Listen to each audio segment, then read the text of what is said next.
Il était 11 heures, heure locale. Nous sommes dans le village olympique où la délégation nord-coréenne a pris officiellement ses quartiers. L'ambiance était à la fête pour les 22 membres de la délégation et pour cause, 200 km plus au nord, l'heure était à la parade militaire. Sur la place Kim Il-sung, Pyongyang a organisé un défilé militaire pour célébrer le 70e anniversaire de ses forces armées.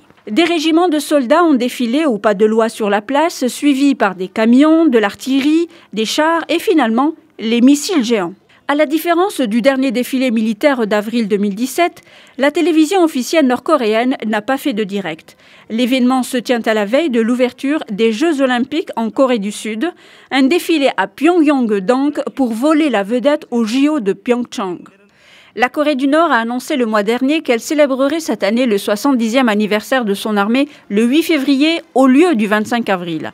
La nouvelle avait pris de court les capitales étrangères. Pyongyang avait amorcé début janvier un spectaculaire revirement diplomatique. La Corée du Nord avait décidé d'envoyer une délégation aux Jeux de Pyeongchang après avoir longtemps ignoré les invitations sud-coréennes. La Corée du Nord est sous le coup de multiples sanctions du Conseil de sécurité de l'ONU à cause de ses programmes nucléaires et balistiques. L'an dernier, ce pays reclus a tiré des missiles capables d'atteindre le territoire continental des États-Unis. Pyongyang a mené un 6e essai nucléaire sans plus puissant à ce jour.